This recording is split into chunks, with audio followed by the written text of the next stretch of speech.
ejercicio colaborativo con la División de Estudios de Posgrado de la Facultad de Derecho de la Universidad Nacional Autónoma de México.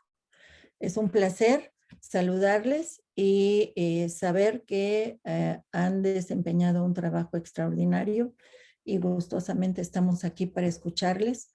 Quedan ustedes a cargo de la moderación del doctor Antonio Sánchez Bugarín, un destacado profesor de la División de Estudios de Posgrado que les acompañará en sus presentaciones. Creo es necesario reiterar el agradecimiento que externamos a nuestro director, el doctor Raúl Contreras Bustamante, director de la Facultad de Derecho de la UNAM, y a nuestra jefa del posgrado, la doctora María Guadalupe Fernández Ruiz. Además, agradecemos la participación de todos nuestros invitados del extranjero.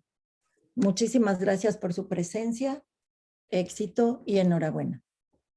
Muchas gracias, doctora Rosa Carmen Racón Gasca. Muchas gracias a los organizadores. Buen día, bienvenidas, bienvenidos. Hoy continuaremos con este primer seminario internacional de maestrandos. Para ello les recuerdo a las y los participantes que tendrán hasta 20 minutos para exponer su presentación y a través de esta tarjeta que mostraré yo, ustedes con ello sabrán que quedan 5 minutos para concluir y puedan cerrar con toda oportunidad. En caso de que alguno de ustedes tenga un contratiempo, por ejemplo, de conexión, de audio, de imagen, les solicitamos salir de la sesión y volver a conectarse para que continuemos con su exposición. De no ser posible y por cuestiones de continuidad, daremos paso a la siguiente participación y a quien la haya dejado inconclusa, la retomaremos una vez concluida la que se esté presentando.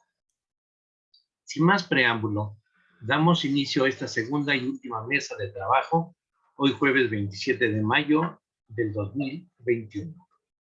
Para ello, permítanme presentar a ustedes a Paulette Bermúdez. Paulette Bermúdez es abogada por la Universidad de Guadalajara, con especialización en Derecho Internacional Público, expasante de la Comisión Interamericana de Derechos Humanos en la sección de casos. Es feminista y activista de derechos humanos, comprometida por la búsqueda de acceso a los derechos para todas las personas. Ha participado como jueza en el concurso internacional de derechos humanos de la American University. Actualmente se encuentra cursando la maestría de Derecho Internacional de los Derechos Humanos y Protección del Medio Ambiente en la Universidad Karlova en Praga, República Checa. Ella discutirá sobre el tema la responsabilidad internacional de un Estado por omisiones en materia de derechos humanos. Con nosotros, Paulette Bermúdez. Adelante, por favor. Muchas gracias por la introducción, estimado doctor Antonio Sánchez. Gracias por haber incluido mi tema en este seminario. Estoy muy agradecida y emocionada de compartir con ustedes. Pues empezando con mi presentación,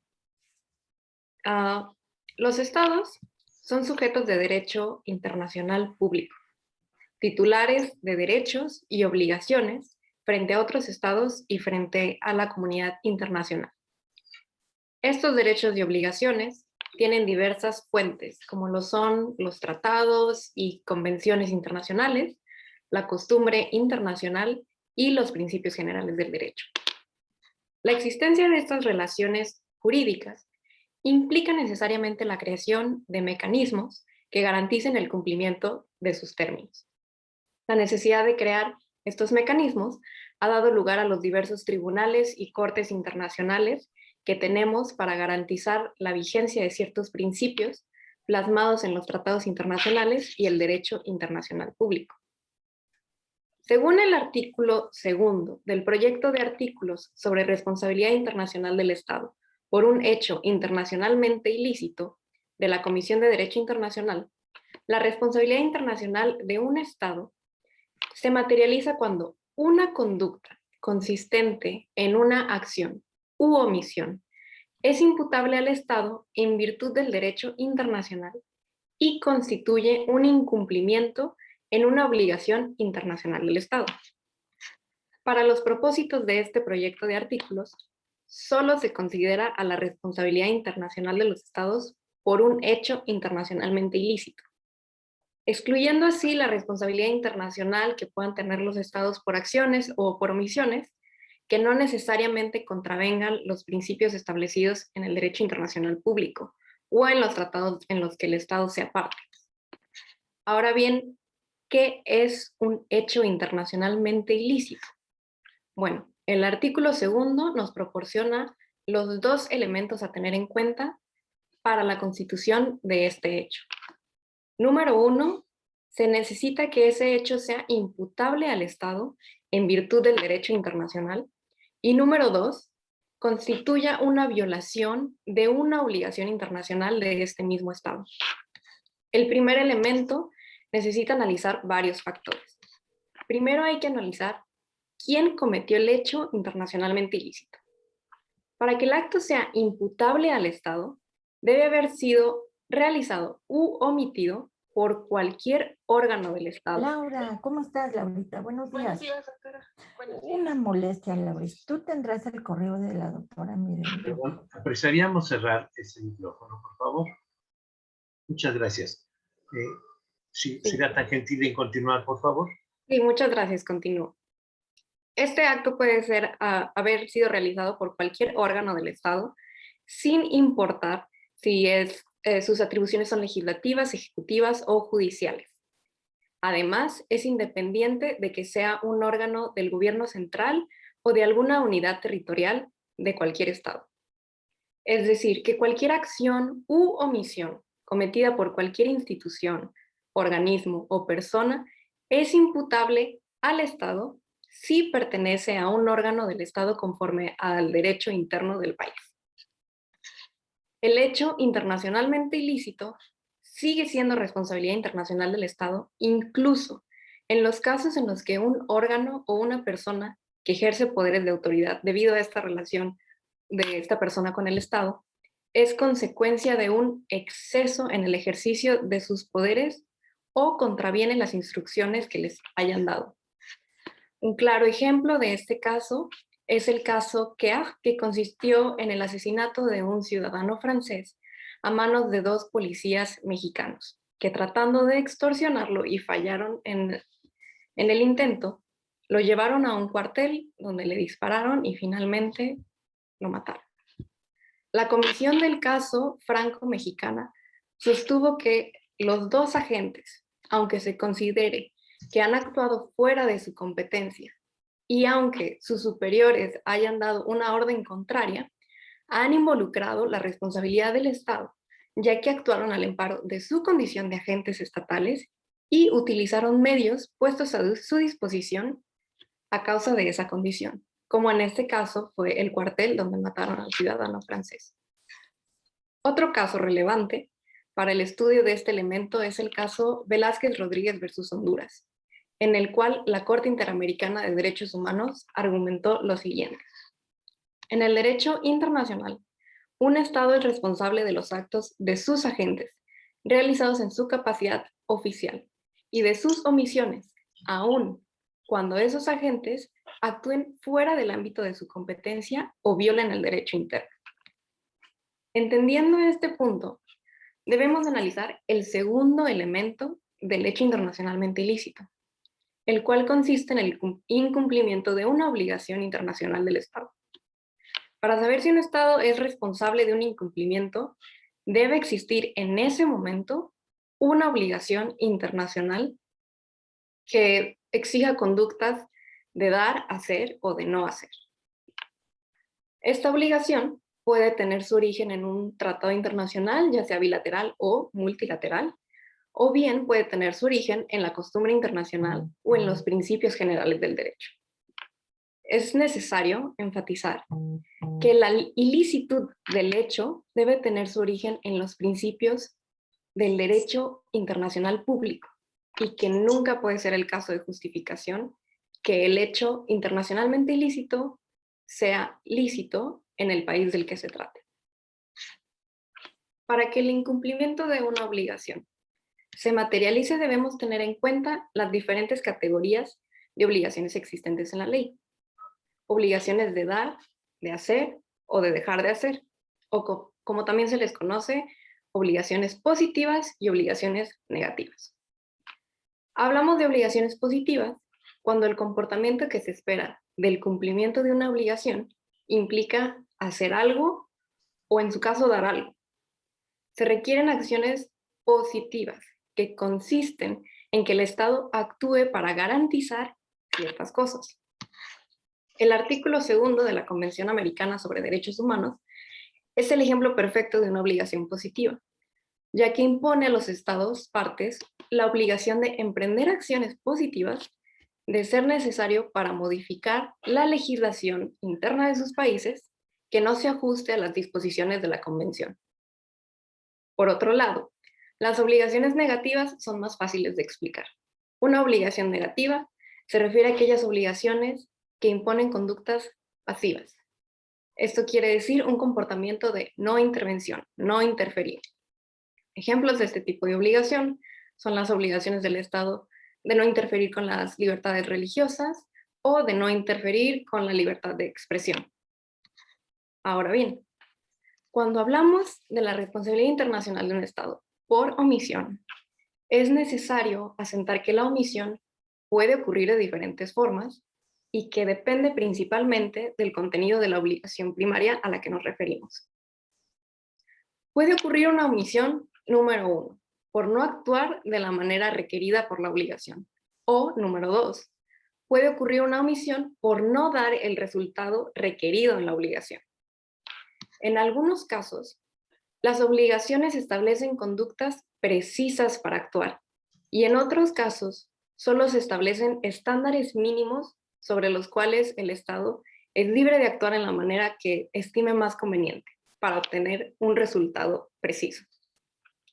Para simplificar esto, traigo el ejemplo del caso del personal diplomático y consular de los Estados Unidos en Teherán, en el cual la Corte Internacional de Justicia encontró a la República Islámica de Irán internacionalmente responsable por la inacción, o en otras palabras, el fracaso u omisión de tomar las medidas adecuadas para garantizar la protección de la embajada y del cuerpo diplomático. En este caso, actores no estatales tomaron la embajada de Estados Unidos y las personas que estaban dentro de la embajada fueron tomadas como rehenes. Así, la República Islámica de Irán fue declarada responsable del incumplimiento de sus obligaciones impuestas por las convenciones de Viena de 1961 y 1963 sobre las relaciones diplomáticas y consulares. En este caso, la República de Irán estuvo sujeta al cumplimiento de obligaciones positivas que exigían al Estado actuar de tal manera que garantizara la protección de la embajada y de su cuerpo diplomático. Por otra parte, el lenguaje es fundamental para saber si los preceptos contenidos en los tratados implican obligaciones positivas que pudieran derivar en una omisión por parte de los estados y en consecuencia encontrarlos internacionalmente responsables por el incumplimiento de su obligación.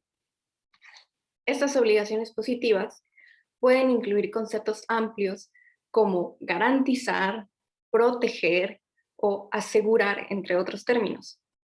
Al ser conceptos tan amplios, cubren demasiadas situaciones en las que una persona o un Estado podría argumentar que sus derechos no han sido 100% garantizados o no han sido efectivamente asegurados.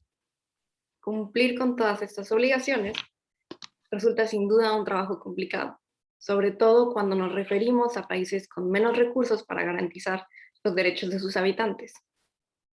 Aún así, esto no es excusa para incumplir las obligaciones derivadas de su aceptación y ratificación de los distintos tratados internacionales. El compromiso de los países con la garantía y goce de los derechos humanos de todas las personas es un elemento necesario para el mantenimiento de la paz en el mundo y el desarrollo integral de todas las personas. Por eso, el lenguaje utilizado en varios tratados de derechos humanos es un lenguaje que crea obligaciones profundas y firmes. A modo de ilustración, traemos el ejemplo que proporcionó Stephanie Farrier en 1998 en su ensayo titulado Responsabilidad del Estado por abusos de derechos humanos por parte de actores no estatales frente a la Sociedad Estadounidense de Derecho Internacional, en el cual nos dice que el Pacto Internacional de Derechos Civiles y Políticos, por ejemplo, dispone en el artículo 2 que los estados se comprometen no solo a respetar los derechos de las personas, sino también a garantizar esos derechos a todos los que se encuentren dentro de su territorio y sujetos a su jurisdicción. La Convención Americana sobre Derechos Humanos contiene una obligación similar y utiliza el término garantizar los derechos. La Convención Europea de Derechos Humanos utiliza el término asegurar. Y la Carta Africana de Derechos Humanos y de los Pueblos utiliza los términos promover y garantizar. En virtud de la Convención sobre la Eliminación de todas las formas de discriminación contra la mujer, los estados se comprometen a tomar todas las medidas apropiadas para eliminar la discriminación contra la mujer. Ahora bien, otro estándar que nos va a ayudar para reconocer si el Estado es internacionalmente responsable es el estándar de debida diligencia. El término diligencia se refiere a un modo de comportamiento con una connotación positiva. El estándar de debida diligencia se refiere entonces a un modo de comportamiento debido, esperado o ideal. La debida diligencia no es una conducta específica, sino que depende de las reglas primarias para interpretar su sentido de lo que sería actuar de la manera adecuada o ideal. Un caso significativo e ilustrativo sobre el uso del estándar de debida diligencia es el caso González y otras, mejor conocido como el caso Campo Algodonero versus México. Este caso trató de una situación de graves violaciones de derechos de las mujeres por razón de su género. El caso refleja la situación de Ciudad Juárez, una ciudad fronteriza, donde el nivel de feminicidios era demasiado alto y venía siendo así desde la década de los 90. En este caso, observamos la historia de la desaparición de 3 mujeres jóvenes, y 2 de ellas eran menores de edad, en el cual desafortunadamente meses después fueron encontradas sin vida y con signos de violencia sexual. El Estado de México fue declarado responsable internacionalmente por el incumplimiento de sus obligaciones de garantizar el derecho a la honra, la dignidad, los derechos de los niños y las niñas, el deber de adoptar disposiciones de derecho interno, entre otras cosas. De acuerdo con los criterios de la Corte Interamericana, el Estado mexicano incumplió con su obligación impuesta por el artículo 7.b de la Convención Belém do Pará, el cual exige a los estados que utilicen la debida diligencia para prevenir, sancionar y erradicar la violencia contra las mujeres. La Corte determinó que los estados deben tomar medidas integrales para cumplir con la debida diligencia en los casos de violencia contra la mujer. En particular, deben contar con un marco legal adecuado de protección que se aplique de manera efectiva y políticas y prácticas de prevención que permitan tomar medidas efectivas en respuesta a las denuncias. Parafraseando a Stephanie Farrier otra vez, durante el siglo pasado, varios estados han sido declarados internacionalmente responsables bajo el estándar de debida diligencia por sus omisiones o acciones inapropiadas en diversas situaciones, debido a que no investigaron o no protegieron o no condenaron a los responsables de tales violaciones. Es conveniente llevar a este estudio también el caso Weck contra Austria, realmente no sé la pronunciación de este apellido, pero es ante el Comité para la Eliminación de Discriminación contra la Mujer de las Naciones Unidas. El presente caso trata sobre una mujer que fue asesinada por su marido frente a sus 2 hijas pequeñas. Antes de que este caso ocurriera, el asesino había sido denunciado por violencia doméstica varias veces ante las autoridades, y las autoridades habían negado la solicitud de la señora Weck de detener a su esposo 2 días antes de que pasara este lamentable hecho. Con respecto al caso, el Comité para la Eliminación de la Discriminación contra la Mujer resolvió lo siguiente. Los estados partes pueden ser considerados responsables de la conducta de agentes no estatales, al afirmar que la discriminación en virtud de la Convención no se limita a la acción o omisión por o en nombre de los gobiernos, y que, bajo el derecho internacional general y los pactos específicos de derechos humanos, los estados también pueden ser responsables de actos privados si no actúan con la debida diligencia para prevenir las violaciones de derechos, para investigar o para sancionar estos actos. La debida diligencia es una herramienta que nos ayuda a gestionar situaciones de riesgo. Estos riesgos pueden provenir tanto de actores privados como terroristas, grupos criminales, maridos violentos, empresas privadas en el caso de efectos adversos ambientales, o fenómenos naturales como terremotos, huracanes o la propagación de un virus. Como podemos ver, las obligaciones de diligencia debida están intrínsecamente conectadas con el principio de prevención. Es difícil tener un conocimiento profundo de todos los riesgos que pueden enfrentar los diferentes actores. En este contexto, lo mejor es contar con políticas de prevención para anticipar lo que pueda suceder. Las obligaciones de debida diligencia suelen ser obligaciones de conducta, pero en algunos casos suelen ser ambas, obligaciones de conducta y obligaciones de resultado. Por ejemplo, la debida diligencia en varios casos bajo el derecho internacional de los derechos humanos requiere que el Estado lleve a cabo una investigación adecuada de los hechos que constituyen un acto delictivo. Esto quiere decir una obligación de conducta, pero también que sancione al responsable de ese acto. Esto quiere decir una obligación de resultado. Como conclusiones, quisiera compartir que, si bien el proyecto de artículos sobre responsabilidad internacional del Estado por hechos internacionalmente ilícitos no es un documento vinculante como un tratado internacional, es una fuente de derecho derivado de la costumbre internacional. Esto ya que a lo largo de los años ha sido adoptado por distintos tribunales para argumentar sobre sus resoluciones. Estos artículos representan una herramienta muy importante para los abogados de derecho internacional y para la comunidad internacional en general, ya que sientan las bases para pronunciarse sobre la responsabilidad internacional de los estados. La posibilidad de responsabilizar a un estado por sus omisiones es una gran herramienta para asegurar la protección efectiva de los derechos humanos que se comprometieron a garantizar al firmar y ratificar los tratados de los que son parte los estados. Claramente, no podemos responsabilizar a un estado internacionalmente por cualquier homicidio cometido en sus países, pero por esto existen herramientas que nos ayudan a decidir sobre la responsabilidad, como el estándar de debida diligencia y el principio de prevención. Los diversos tratados y convenciones sobre derechos humanos utilizan un lenguaje que origina obligaciones positivas, tanto de conducta como de resultado, los cuales originan demandas al Estado que, de no cumplirse, derivan en su responsabilidad internacional. En algunos casos, es más fácil cometer violaciones de derechos humanos por omisión que por acción. Sería más fácil señalar a un Estado por una acción cometida por sus agentes u órganos.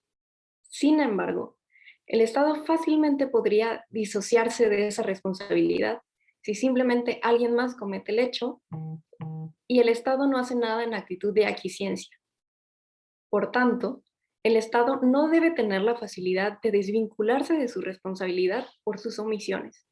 En todo caso, tiene la responsabilidad de actuar con todas las medidas necesarias para evitar el incumplimiento de sus obligaciones internacionales.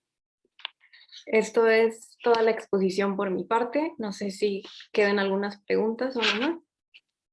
Muchas gracias. Agradecemos a la maestranda Paulette Bermúdez. Tenemos una pregunta, Iscoat. Adelante, brevemente, por favor, estamos en tiempo. Y Paulina, adelante, por favor. Iscoat.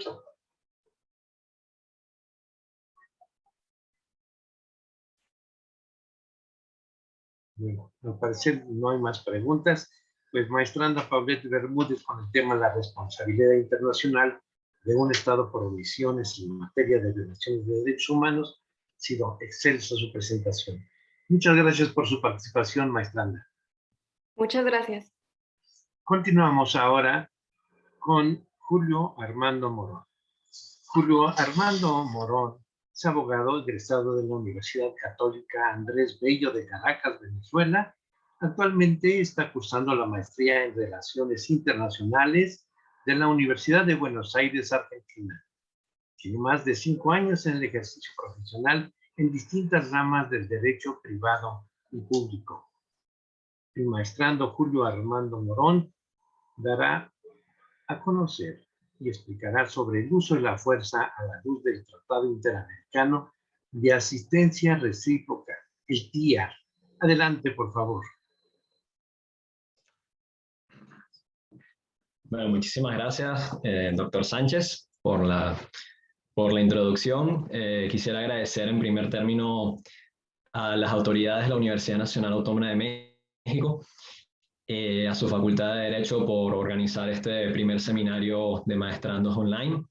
Que bueno, que por alguna casualidad extraordinaria de la vida cayó justamente el día de hoy que estoy cumpliendo años, por lo que la ocasión le da un aditivo especial a toda esta experiencia. Bueno, comencemos. Tengo preparada una presentación en PowerPoint.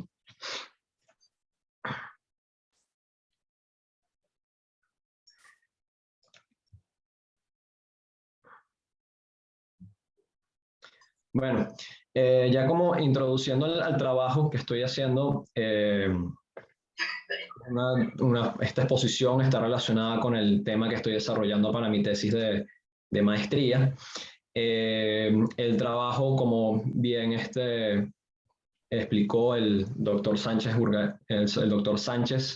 se llama El uso de la fuerza a la luz del Tratado Interamericano de Asistencia Recíproca, o TIAR.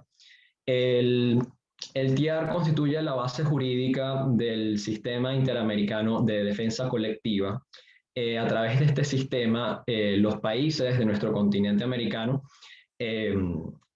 pueden acceder a diversos mecanismos y medidas de legítima defensa, tanto individual como colectiva, ante agresiones a la paz y seguridad continental.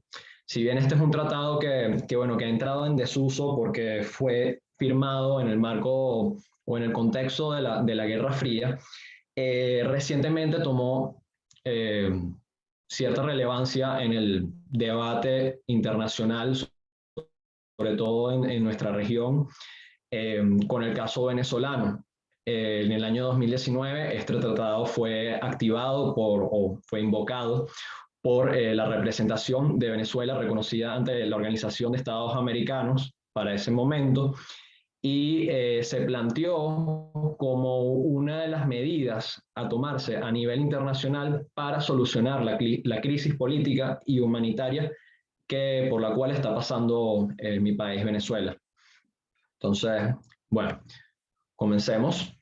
El Tratado Interamericano de Asistencia Recíproca fue firmado el 2 de septiembre de 1947 en el marco de la Conferencia Interamericana para el Mantenimiento de la Paz y Seguridad Continental, celebrada en la ciudad de Río de Janeiro. Por eso es que en inglés se le menciona a este tratado como Rio Treaty. Actualmente lo conforman 18 países y, como dije anteriormente, conforma la base jurídica del Sistema Interamericano de Defensa Colectiva.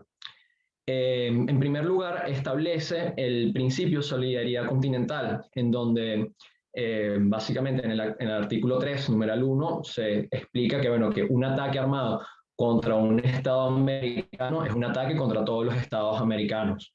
De ahí se establece este principio de solidaridad continental en materia de defensa y seguridad de la paz y seguridad de la paz y defensa de nuestra región. Este tratado fue redactado en virtud de la Carta de Naciones Unidas, conforme a sus artículos 51 y 52. El artículo 51 prevé el derecho a la legítima defensa de los países miembros de la Organización de Naciones Unidas ante agresiones que sean ataques armados contra su soberanía y su seguridad. Y el artículo 52 prevé y autoriza que se conformen acuerdos regionales en materia de seguridad y defensa.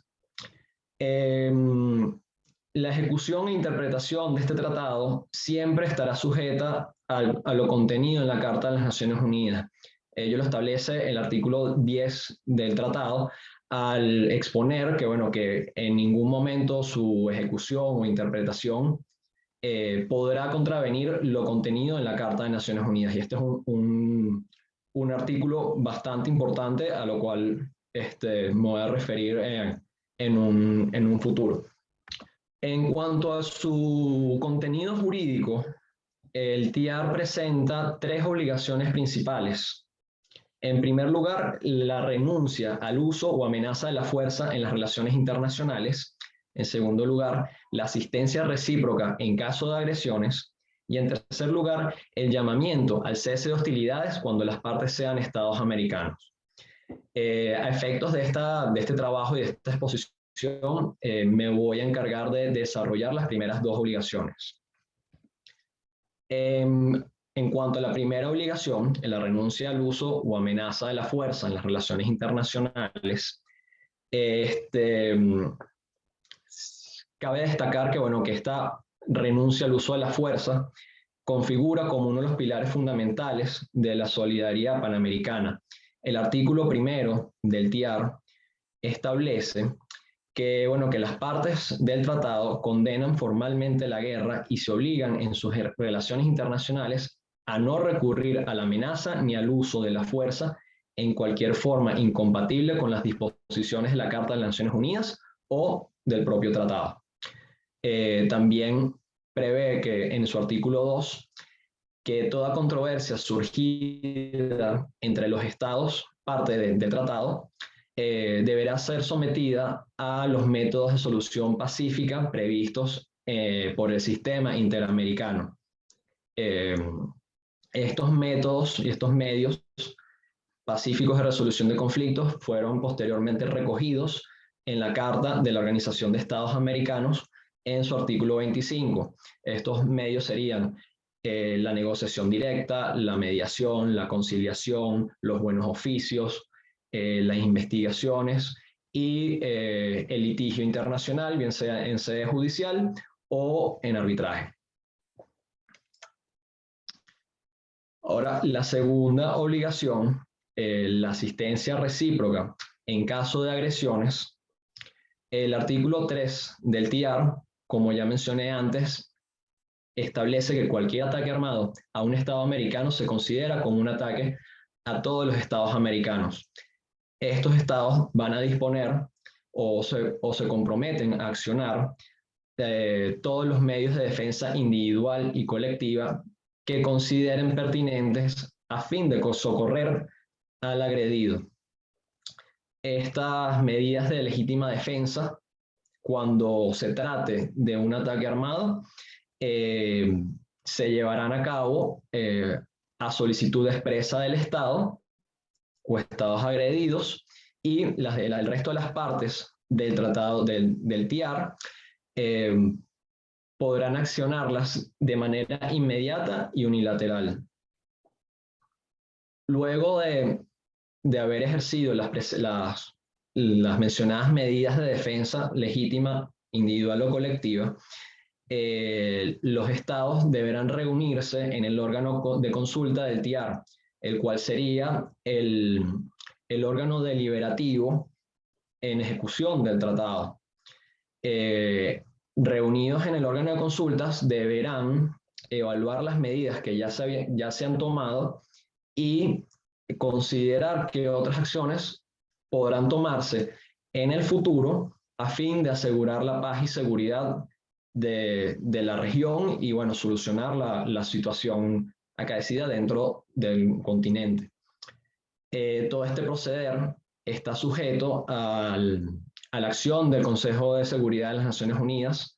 Si esta instancia no ha tomado medidas en el asunto, el TIAR el TIAR y el órgano de consultas del TIAR puede tomar decisiones al respecto. De lo contrario, deberá abstenerse porque el Consejo de Seguridad de Naciones Unidas tiene prelación por encima del órgano de consultas del TIAR.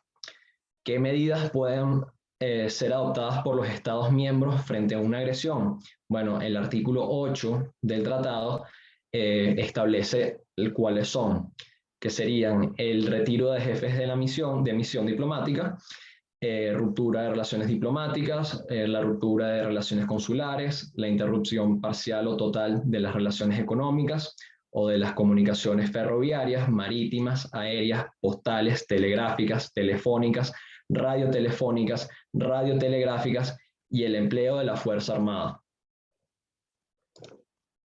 Ok. En cuanto al concepto de agresión, suelen surgir distintas dudas en cuanto a su definición, a su alcance, qué tipos de agresión pueden haber, qué tipos de agresión ameritan el uso de la fuerza como medida de defensa. Y bueno, en primer lugar, el TIAR no es claro a la hora de definir este término. Únicamente cita como ejemplos de actos que son considerados como tal, que serían el ataque armado no provocado contra el territorio de otro Estado, la invasión del territorio de un Estado americano o la invasión de un territorio extrarregional que se encuentre bajo la jurisdicción efectiva de otro Estado. Sin embargo, no define qué se consideraría como agresión. Este vacío es cubierto en el sistema de Naciones Unidas, específicamente la Asamblea General de las Naciones Unidas, en su resolución 3314 del 29º periodo de sesiones, el 14 de diciembre de 1974, definió lo que sería una agresión, que bueno, es el uso de la Fuerza Armada por un Estado contra la soberanía, la integridad territorial o la independencia política de otro Estado, o en cualquier otra forma incompatible con la Carta de Naciones Unidas. De igual modo, la resolución dispone de una lista bastante extensa de qué actos se caracterizarían como una agresión. Que los voy a mencionar a continuación. Sería la invasión o ataque por parte de las Fuerzas Armadas de un Estado al territorio de otro, así como toda ocupación militar o anexión de territorio derivado de dicha invasión, el bombardeo o empleo de cualquier tipo de arma por un Estado contra otro, el bloqueo de puertos o costas de un Estado por parte de las fuerzas de otro, el ataque armado contra las fuerzas militares o flotas aéreas y mercantes de otro Estado, la utilización de las Fuerzas Armadas de un Estado que se encuentren en el territorio de otro en contravención de las condiciones impuestas en el respectivo acuerdo o finalizado el mismo, la acción de un Estado que permite que su territorio sea utilizado por otro para agredir a un tercero y el envío de bandas armadas, grupos irregulares o mercenarios para que realicen actos de fuerza armada en contra de otro Estado. Sin embargo, la definición y la lista que nos da la Asamblea General de las Naciones Unidas, hay que tener en cuenta que no toda forma de agresión constituye un ataque armado, ni toda forma de agresión conlleva al uso de la fuerza como medida de legítima defensa. Para ello tenemos que revisar el artículo 51 de la Carta de las Naciones Unidas, el cual establece explícitamente que el derecho inmanente de las naciones a su defensa legítima de manera individual o colectiva podrá ser invocado en casos de un ataque armado. El artículo 51 es bastante explícito con esta consideración. De igual modo, la Corte Internacional de Justicia, en su fallo de Nicaragua contra Estados Unidos, distinguió las formas más graves de uso de la fuerza de las menos graves. siendo las más graves un ataque armado en contra de un Estado. En estos términos sería por medio de fuerzas militares convencionales de un Estado contra el territorio, la población de otro Estado, y siendo las formas menos graves las siguientes: el uso o amenaza para violar las fronteras de otro Estado o como medio de solución de una controversia internacional, actos de represalia que involucren el uso de fuerza, acciones de fuerza que priven a los pueblos del ejercicio de soberanía, libertad e independencia, la organización o apoyo a la conformación de grupos irregulares o bandas armadas que incursionen en el territorio de otro Estado, y la organización, asistencia o participación en revueltas populares o actos terroristas en el territorio de otro Estado. Frente a esto, la doctora Mónica Pinto de la Universidad de Buenos Aires desarrolla lo decidido y lo expuesto por la Corte Internacional de Justicia en el fallo, diciendo que, bueno, que las formas menos graves de agresión no justificarían el uso de la fuerza militar como medida de defensa legítima. Entonces, bueno, ya aclarado el concepto de agresión y qué tipos de agresión son las que podrían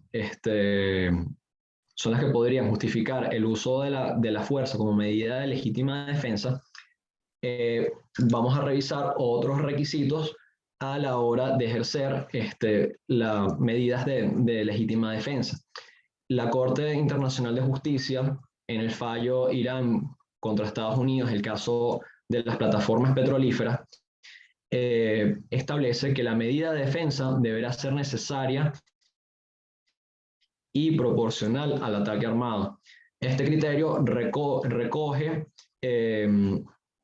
parte de lo que sería el derecho consuetudinario, específicamente en el incidente Caroline de 1837, donde fue un incidente entre Estados Unidos y la corona británica, que en ese momento controlaba el territorio de Canadá, en donde se hundió el barco Caroline y se tomaron distintas medidas como legítima defensa.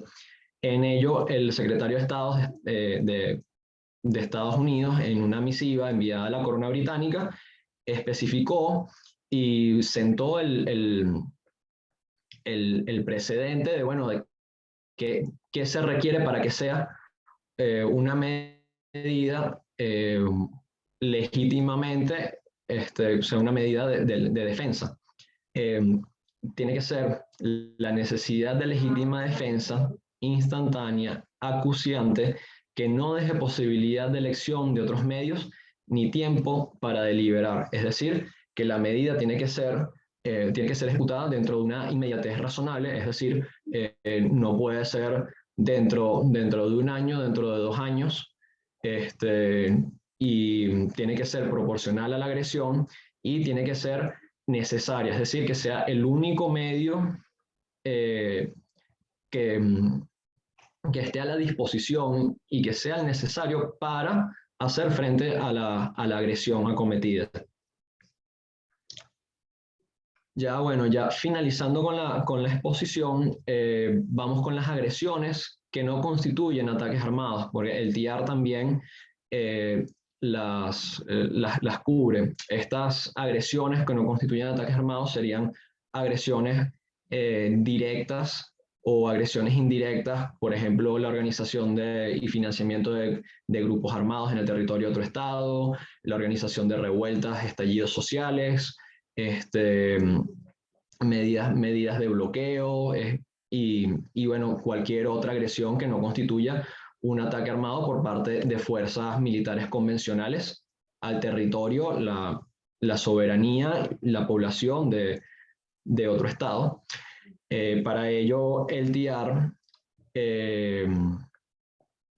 establece en su artículo 6º que, bueno, que aquellas agresiones que no fueren ataques armados y aquellas situaciones que puedan poner en peligro la paz y seguridad del continente americano, ante estos casos, el órgano de consulta deberá reunirse a fines de acordar qué medidas colectivas deberán tomarse para asistir a la parte agredida, o, dado el caso, aquellas que deban ponerse en marcha a fin de procurar la defensa común y el mantenimiento de la paz y seguridad continental.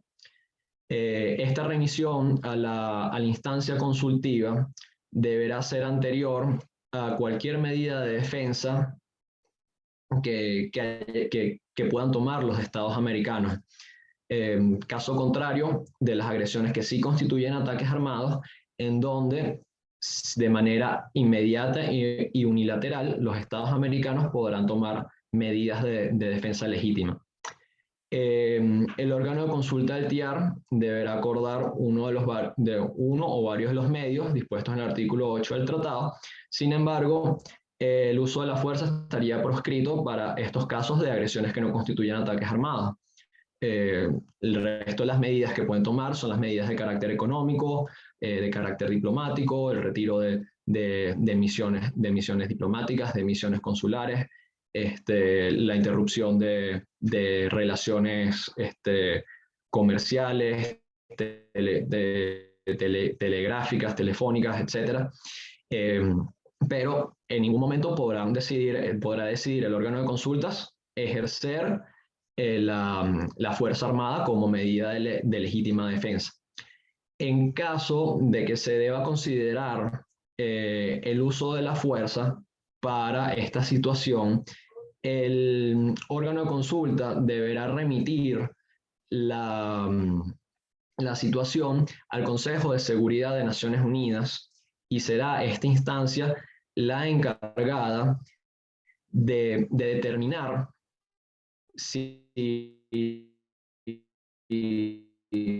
es necesaria y pertinente de resolver la situación que está ocurriendo dentro del continente, siendo el Consejo de Seguridad de las Naciones Unidas el órgano que mantiene el monopolio del uso de la fuerza para estas situaciones.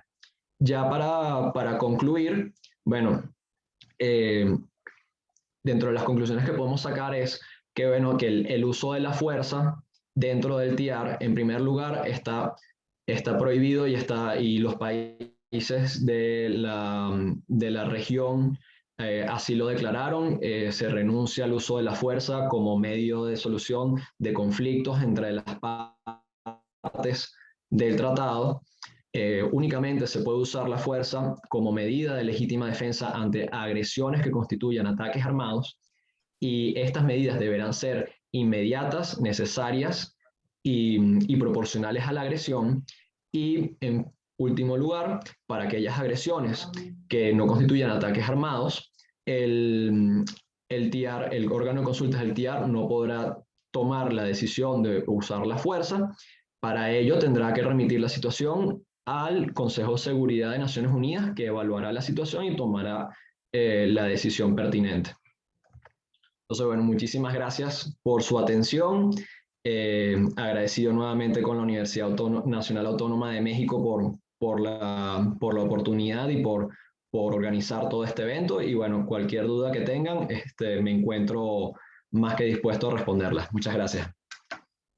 Gracias a usted, maestrando Julio Armando Morón, y desde aquí, desde México y de parte de las y los organizadores, le enviamos un abrazo fraterno por su cumpleaños. Nuevamente, muchas gracias. El tema del maestrando Julio Armando Morón, les recuerdo, el uso de la fuerza a la luz del Tratado Interamericano de Asistencia Recíproca, el TIAR.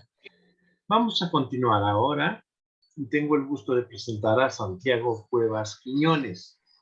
Santiago Alejandro Cuevas Quiñones es licenciado en Derecho por la Facultad de Derecho de la UNAM, estudiante de maestría de tiempo completo en el programa de maestría en Derecho Constitucional de la Facultad de Derecho de la Universidad Nacional Autónoma de México. Es becario del programa de becas del posgrado del Consejo Nacional de Ciencia y Tecnología. Él disertará sobre el tema la malicia efectiva como método para resolver la colisión entre libertad de expresión y honra. Con nosotros el maestro Santiago Cuevas Quiñones, el maestrando. Adelante, por favor. Hola, ¿qué tal? Muy buenos días a todos.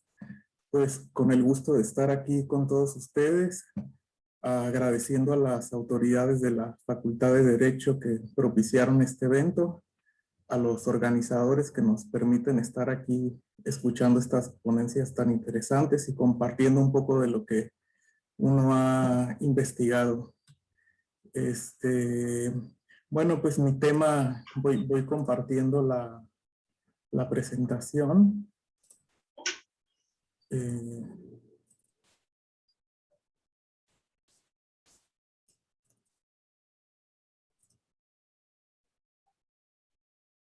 Creo que ahí se ve, ¿verdad? Adelante, por favor. Bueno, y con el gusto también de saludar a mi profesor, el doctor Antonio Sánchez Bugarín, quien fue mi maestro y sigue siendo mi maestro. Bueno, pues mi tema tiene que ver con la libertad de expresión, uno de los derechos fundamentales clásicos, ¿no? Que vienen desde finales del siglo XVIII, estaba ya presente en la Declaración Francesa que derivó de la revolución de esta nación, y es un derecho fundamental que estaba presente también ya desde la primera enmienda de la Constitución de los Estados Unidos de América, que son los dos textos modernos fundacionales de los derechos humanos. ¿Qué relevancia tiene actualmente hablar de un derecho tan tradicional ya como la libertad de expresión? ¿Qué relevancia tiene hablar de él hoy en nuestros días? Pues mucha, ¿no? Ya que en nuestros días se han venido desarrollando ciertos movimientos o ciertos tonos por parte de gobiernos nacionales e internacionales que vienen un poco a socavar la libertad de expresión, ¿no? Se han desarrollado incluso en este año 2021 algunos discursos que pretenden perfilarse como discursos únicos, ¿no? Que no admiten discursos en contrario. Ahí la importancia de seguir debatiendo acerca de este tema.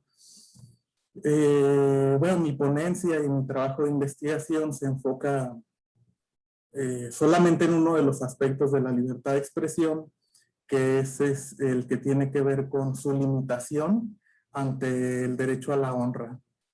Bueno, ya entrando en materia, la libertad de expresión está definida por nuestro artículo 6º constitucional, bueno, el de la Constitución Política de los Estados Unidos Mexicanos, y nos establece que debe estar prohibido cualquier inquisición judicial o administrativa sobre la manifestación de las ideas.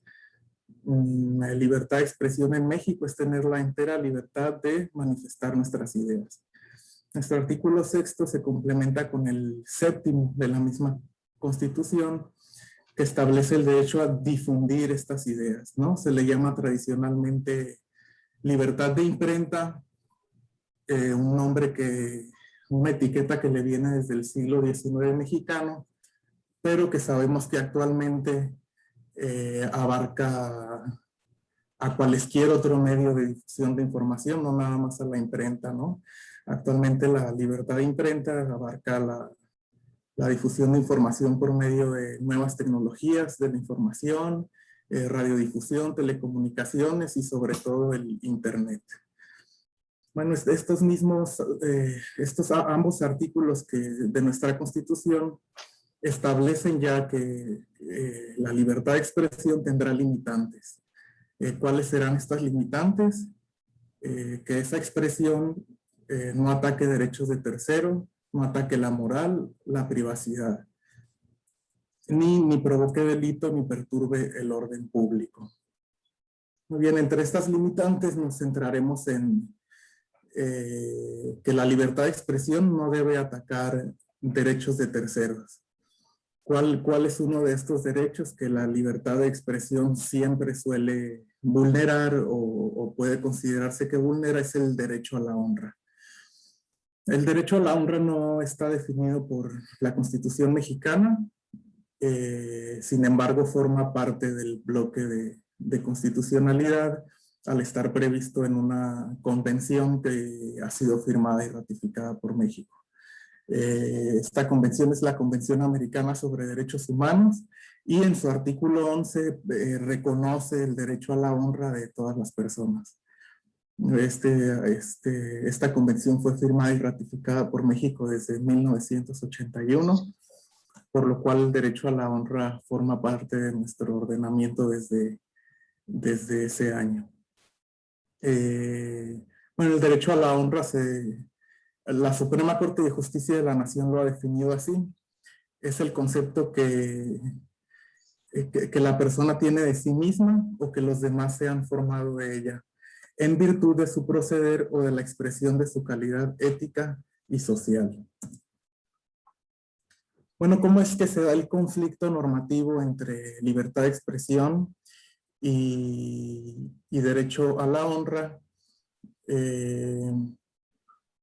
Pues tenemos que ya la Constitución establece una excepción, ¿no? Hay libertad de expresión, pero no debe atacar derechos. Sin embargo, no es tan sencillo establecer esta limitante porque pareciera que entonces ningún medio de comunicación podrá publicar pues casi nada, porque cualquier persona sobre la que se hable va a alegar que se ha vulnerado su derecho a la honra y que por tanto debe ser indemnizada. Esta situación cobra especial relevancia tratándose de personas con funciones públicas. La libertad de expresión es muy importante en los regímenes democráticos porque es la manera a través de la cual podemos estar criticando a las personas que realizan funciones públicas o funciones del Estado. Entonces es necesario que constantemente se esté atacando, criticando el actuar de determinadas personas. Bueno, ¿cómo se ha solucionado ya en sede judicial esta contradicción entre derecho a la honra y libertad de expresión? La Suprema Corte de Justicia de la Nación de los Estados Unidos mexicanos ha establecido que las personas con funciones públicas sí tienen derecho a la honra, sí deben los medios de comunicación respetar su derecho a la honra al realizar cualquier publicación, pero el margen de protección del derecho a la honra va a ser reducido tratándose de personas que desempeñan funciones públicas. Bueno, dos ejemplos concretos para aterrizar un poco esto y que no queden en conceptos jurídicos muy abstractos. Tenemos, por ejemplo, el caso de un presidente municipal.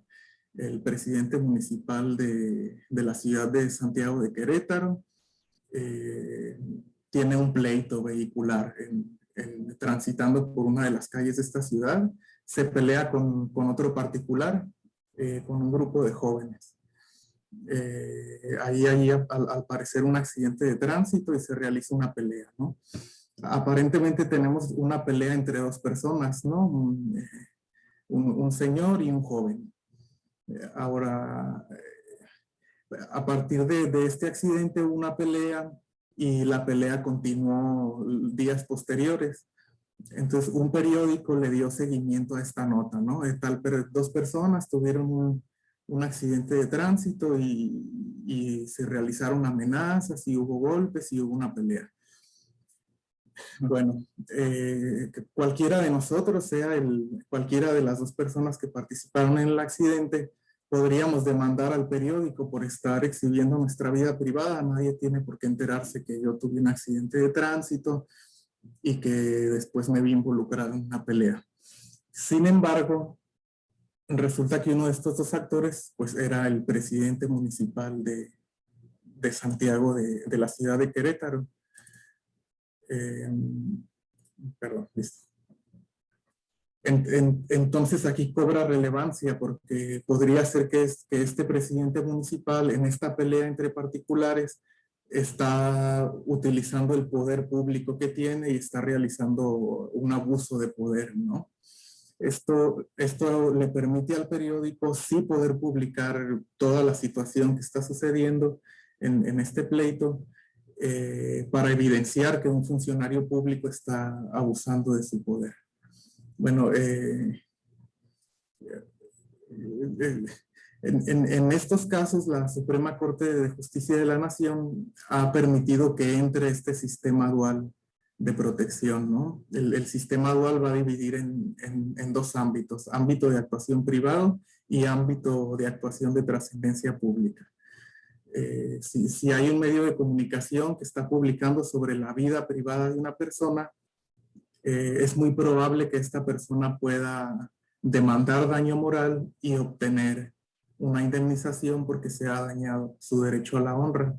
Sin embargo, si la persona que está involucrada tiene trascendencia pública y está utilizando su función pública, el periódico podrá publicar casi lo que quiera y su derecho a la honra no va a ser protegido por la ley, por la Constitución y por los tribunales.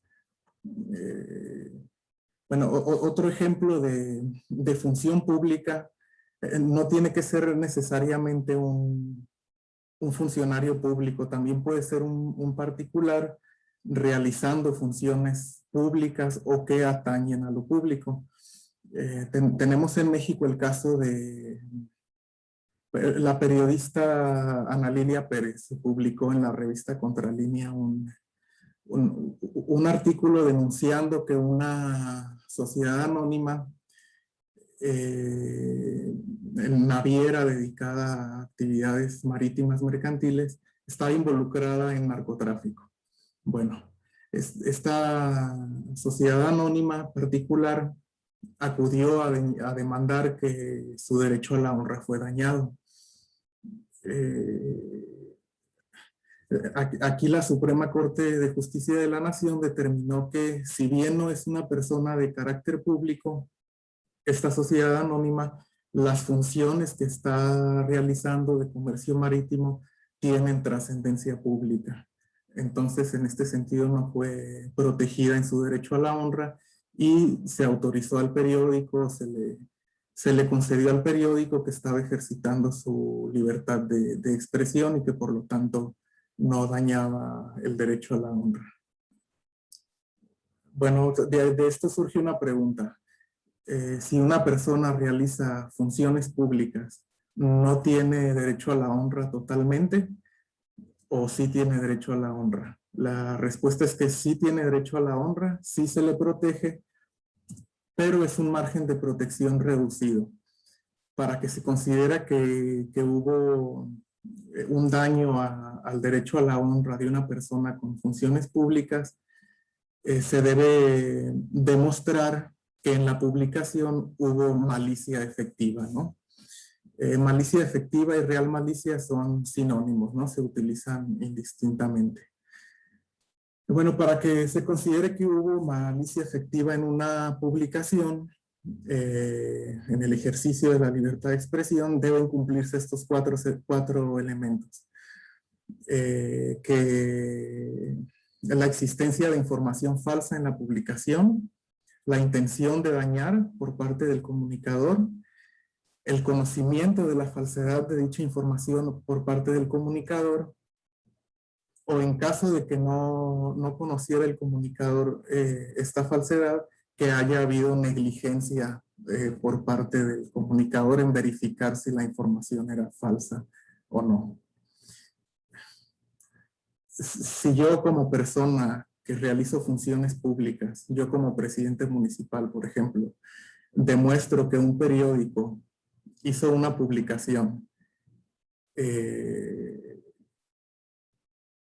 con estos cuatro elementos, los tribunales deben considerar que se dañó mi derecho a la honra y que por lo tanto merezco una indemnización para reparar ese daño a la honra que se me realizó. Actualmente en México ha habido muchos, les comento que actualmente en México ha habido muchos juicios ya relativos a esta confrontación entre libertad de expresión y derecho a la honra, principalmente juicios civiles por daño moral. Hay bastantes criterios de la Suprema Corte de Justicia de la Nación en los que ha utilizado este sistema dual de protección y la malicia efectiva como parámetro para regular esta contradicción de derechos fundamentales. Si cualquiera de nosotros entra a la sistematización de tesis de la Suprema Corte y escribe malicia efectiva o real malicia, nos despliega ahí los distintos criterios que ya la Suprema Corte de Justicia de la Nación ha utilizado. Bueno, pero ¿de dónde tomó la Suprema Corte de Justicia de la Nación este método del sistema dual y de la real malicia? Se inspiró en dos casos que resolvió la Corte Interamericana de Derechos Humanos. Son estos dos, el caso Herrera Ulloa contra Costa Rica y Kimmel contra Argentina. Ahora, ¿por qué es válido que la Suprema Corte de Justicia de la Nación tome estos métodos de estas resoluciones de la Corte Interamericana? Bueno, desde finales de los 90s, México ratificó la competencia contenciosa de la Corte Interamericana, y en 2011 tuvimos en México una reforma en materia de derechos humanos, una reforma constitucional, que después vino a ser ratificada por una resolución de nuestra Suprema Corte, la famosísima contradicción de tesis 293 de 2011. ¿Qué nos dice esta contradicción de tesis 293 de 2011? Que los criterios jurisdiccionales que emita la Corte Interamericana de Derechos Humanos son vinculantes para México y son vinculantes para todos los órganos jurisdiccionales que formen parte del Estado mexicano. Bueno, en virtud de todo este esquema, el sistema dual de protección de origen internacional tiene vigencia en los Estados Unidos mexicanos.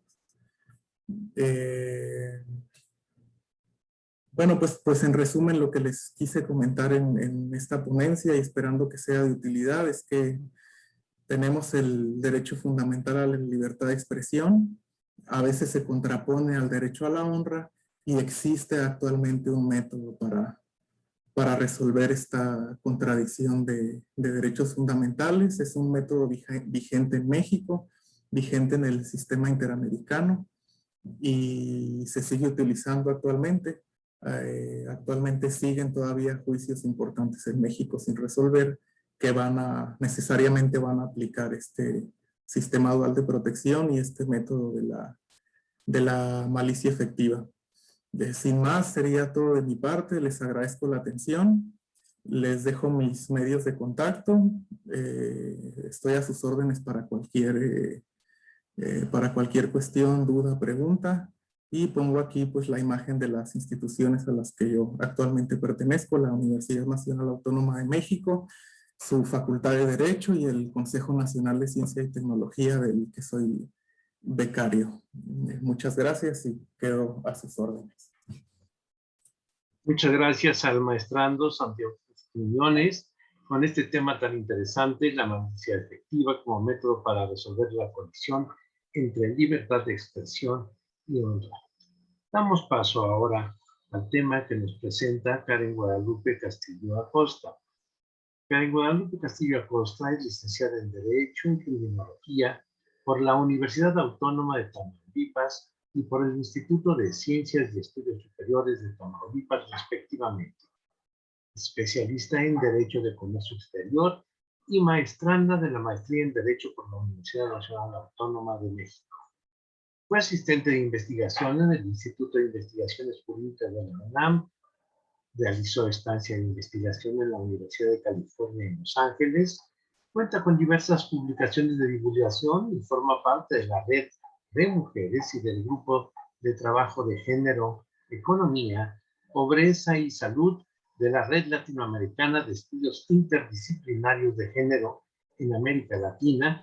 Y finalmente, les comento que se ha desempeñado profesionalmente en el sector público y privado. Con nosotros, la maestranda Karen Guadalupe Castillo Acosta, quien hoy nos expone el tema la adición de perspectiva de género en los tratados de libre comercio. Estudio en México. Adelante, por favor. Hola, buenos días a todos. ¿Sí me escuchan, verdad? Sí, adelante, por favor, Ah, escuchamos. Pues muchas gracias por la oportunidad y el espacio. Agradezco al posgrado, a las autoridades correspondientes y pues doctor, le envío un saludo. Usted también formó parte de este desarrollo de la investigación. Bueno, este tema forma parte de mi tesis para la obtención del grado de maestría y parto sobre el impacto económico y comercial que puede tener la adición de un capítulo de comercio y género en los tratados de libre comercio de México que pudiera negociar futuramente el país de manera que la igualdad de género esté presente en los tratados. Ahora bien, este tema de investigación nació pues un poco de la especialidad de comercio exterior y pues por temas en los cuales tengo aspectos personales. Y pues el estudio parte principalmente como de la participación de las mujeres en la actividad comercial. Como sabrán, el comercio ha sido de las primeras actividades en la historia de la humanidad y las mujeres han tenido competencia en ella como consumidoras, trabajadoras, empresarias, líderes y varias, y bueno, y ahorita actualmente es lo de los temas de cuidado. Y pues el estudio de género y comercio en la actualidad son fundamentales en los acuerdos comerciales, toda vez que tienen una interacción tanto a nivel multilateral como regional y nacional. Y pues lo que intenta es crear una igualdad de condiciones entre los hombres y las mujeres, así como los beneficios de ambos en los tratados de libre comercio. Pues este estudio es un poco divertido y apasionante porque me ha tenido que llevar de la mano de la economía, del derecho y del género, como de la sociología y un poco de la antropología. Entonces ha sido como un reto poder abarcar todas porque tienen una interacción en el punto de poderlas unificar y armonizar en los acuerdos comerciales. Ahora bien, ¿de dónde se desprende todo esto? Es sobre el tráfico económico internacional, donde se encuadran las normas procedentes de distintas fuentes internacionales, de las economías de los estados, de las instancias internacionales y de las empresas privadas. ¿Esto qué quiere decir? Que se desprenden del derecho internacional público y de las normas nacionales de cada país que a lo largo de la historia se han estrechado cada día más, por lo que la interacción de las diversas ramas del derecho son necesarias para regular las empresas, las mercancías, los servicios, los capitales y la migración laboral. Y todo esto se resume al derecho económico internacional. Ahora bien, todo compromiso internacional origina derechos y obligaciones, como lo manifestó la primera compañera, que impactan a la comunidad internacional, pero al mismo tiempo crea discrepancias en la aplicación de todas estas obligaciones y derechos. Y en cuestiones económicas se pase como una dicotomía en saber si solamente son competencia económica o si se tienen que incluir otros capítulos jurídicos que regulen y den certeza a otros ámbitos del derecho. El doctor Fixamudio, en su investigación sobre estudios de derechos económicos, establece que el Estado debe vigilar el crecimiento considerando la regulación, la continuidad, la armonización y la generalidad. Esto debe ser que debe de reducir y prevenir tensiones sociales que se generen de esas disposiciones de la economía liberal con la finalidad de no crear desequilibrios económicos entre los pares. Algo interesante que encontré en la investigación fue que la Asamblea General de la ONU en 1965 proclamó en el examen de las medidas que se deberían adoptar desarrollo progresivo de derecho internacional privado. ¿Esto qué quiere decir? Que hasta cierto aspecto en los 60 era considerada el derecho económico como algo meramente de derecho internacional privado, más que público.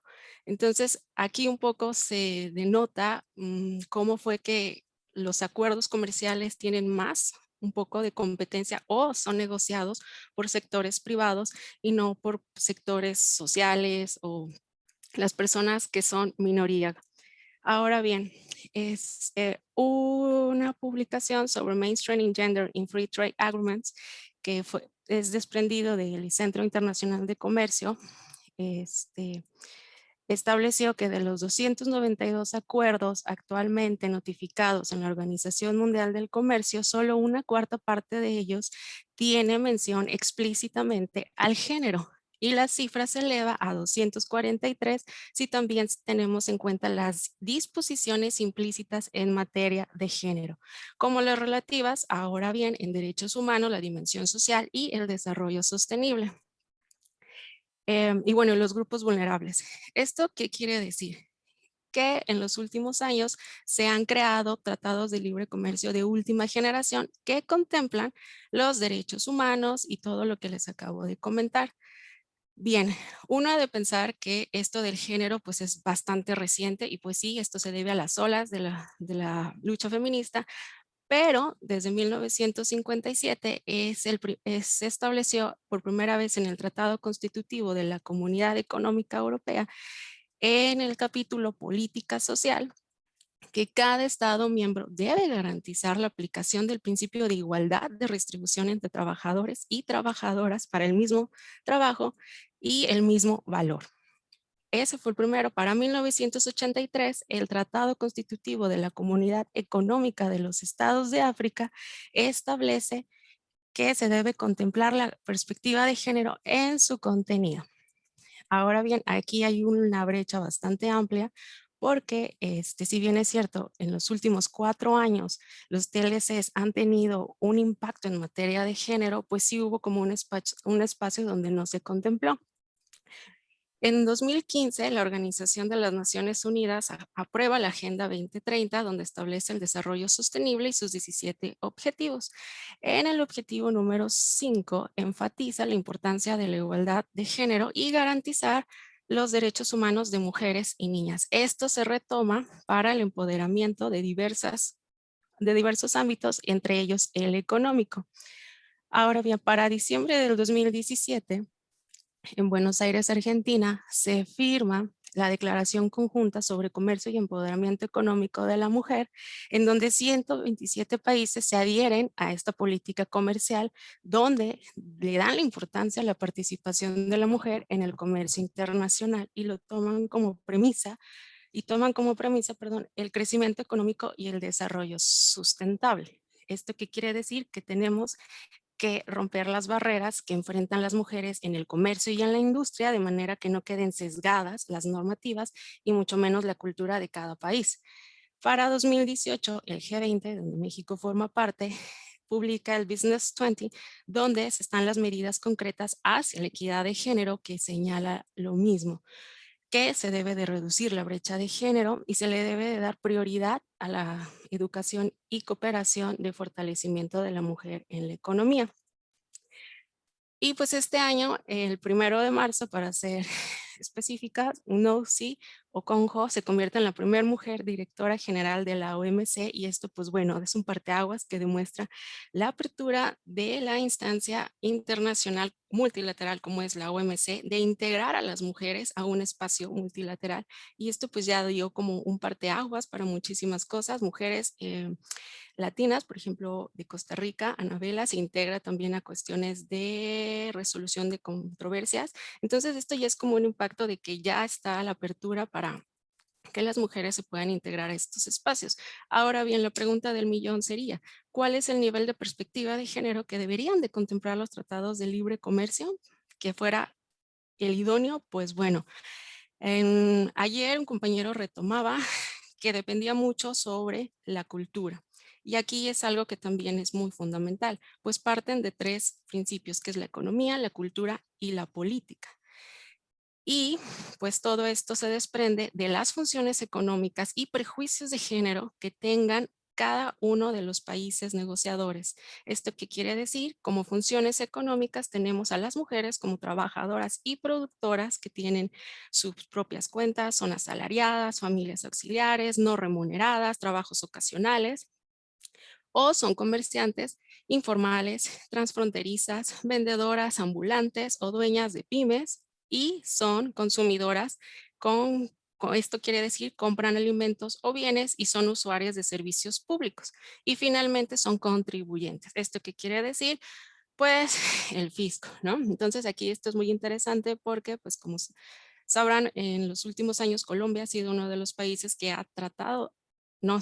está luchando por la tributación de las mujeres, esto es sobre la tributación rosa, ¿no? Aquí retomando un poco, haciendo como una tangente del desarrollo sustentable, en 1970 Esther Postrup estableció el enfoque de mujer en el desarrollo. ¿Esto qué quiere decir?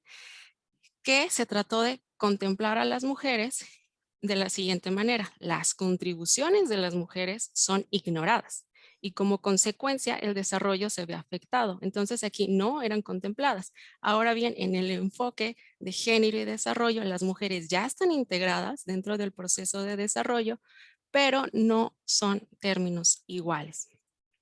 Como les comentaba, en estos 4 rubros donde las mujeres participan, principalmente en el de trabajadoras y productoras y comerciantes, existe la segregación horizontal. ¿Esto qué quiere decir? Que los trabajadores de un sector o industria específicamente son una mayoría. Esto quiere decir en los hombres. Y la segregación vertical que se produce y es mejor conocida como el techo de cristal, que es donde las mujeres enfrentan obstáculos para subir a las direcciones de las empresas. ¿Por qué las empresas exportadoras tienen menos brechas? Pues bueno, por la segregación horizontal, el 64% están en posicionamientos blandos y en segregación vertical, el 36% tiene puestos juniors, el 25% están en una alta, bueno, como en nivel medio, y solo el 15% cuentan con una dirección.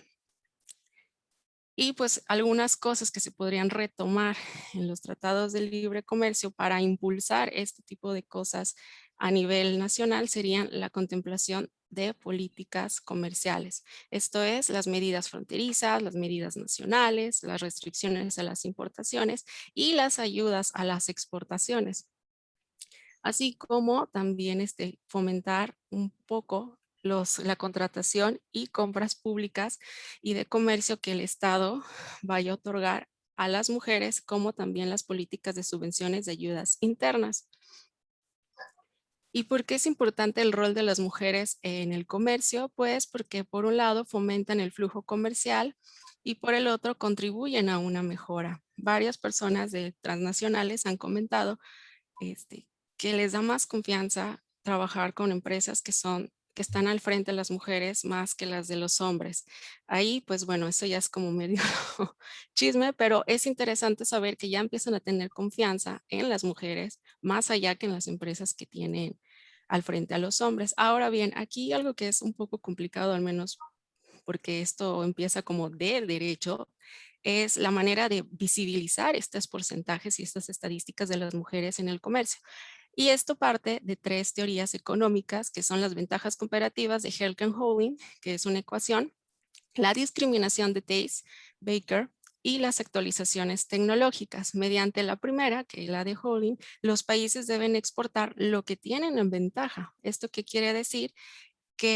Y este es un ejemplo que sacó el Banco Interamericano, fue que después de la firma del Telecán, las mujeres sí pudieron ingresar a la mano de obra, bueno, los trabajos, pero fue con un bajo salario. ¿Esto qué quiere decir? Pues que se hizo una brecha más grande, porque si bien es cierto, el sector feminizado se incrementó, los salarios no fueron los idóneos.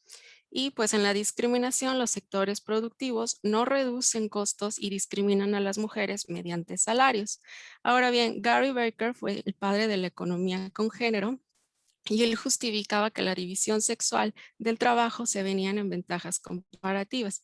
Y al mismo tiempo, pues esto se empezó como a replicar. Y hay personas en economía que no toman en consideración a las mujeres porque las dan por hecho y si las toman no piensan que sea un impacto a largo plazo de las mismas. Ahora bien, 1 de cada 5 empresas exportadoras es de una mujer y ellas cuentan con menores posibilidades de los hombres porque no pertenecen a redes comerciales que impulsen sus negocios, contrataciones públicas, recursos capitales o productivos y pues a eso hay que sumarle que las mujeres dan el doble del tiempo en el trabajo doméstico que es no remunerado. Y esto en que podría en otras perspectivas impactar, pues son en los cambios de estructura de producción donde los sectores productores para exportar esperan expandirse. Asimismo, también el impacto de reducir los aranceles, pues denota un poco la precariedad a largo plazo a los recursos públicos o programas sociales. Entonces hay que tener como muy en cuenta esto. Y pues bueno, en América Latina se cuentan con diversos tratados que cuentan con perspectiva de género, como son los Chile-Uruguay, Chile-Canadá, Chile-Argentina, Chile, la Unión Europea, Chile, México y Perú, que está en negociaciones, Canadá y el Mercosur y Chile y Ecuador. Bueno, las participaciones de las mujeres pues son 52% versus 78% de los hombres y pues eso crea como las brechas todavía más abismales. Y en México, para cerrar, se firmó el Tratado Integral y Progresista para la Asociación Transpacífico, que en el capítulo 23 en desarrollo establece las oportunidades para las mujeres, el intercambio de información para ayudarlas y el desenvolvimiento empresarial. Por otro lado, en el capítulo 19 hace referencia a los intereses laborales de promover la igualdad de las mujeres en el sector. El 1 de julio del año pasado entra en vigor el TEMEC, donde en su preámbulo establece facilitar el acceso igualitario de los hombres y las mujeres y dar apoyos a estas mismas. Esto me resulta muy interesante porque la Convención de Viena sobre Derechos de los Tratados en el artículo 31 manifiesta que la interpretación de un tratado se considera en el contexto en el cual comprende el preámbulo, los textos y el anexo. Entonces, al momento en que se establece eso en el preámbulo, ya puedes dar por hecho que en el tratado va a haber como un poco de apoyo en esta perspectiva de género. El TEMEC contempla a las mujeres en el capítulo 23 en laboral, en el capítulo 25 de las pymes y en el capítulo 26 de competitividad. Por otra parte, en el 2018 el Parlamento Europeo aprobó la decisión de aprobar la igualdad de género en sus acuerdos comerciales y el año pasado terminó la modernización del acuerdo global con México. Y para cerrar, México ha estado ayudando a las mujeres. Este año salió la segunda red de Mujer Exporta, donde se firmó con el Instituto de Comercio sobre cómo poder cooperar para crear mecanismos que busquen asesorar a las mujeres en sus sectores comerciales de maneras que ellas puedan exportar. Esto sirvió mucho para contemplar a México porque había muchísimas mujeres que querían exportar pero no sabían cómo.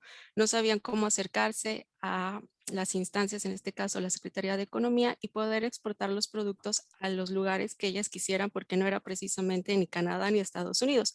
Ellas tenían una visión como, bueno, ya si tenemos tratado por otros lados, podríamos ocupar eso. Y pues bueno, un poco para cerrar, eso sobre las labores que hacen las mujeres que diariamente están contempladas por 60 millones de pesos.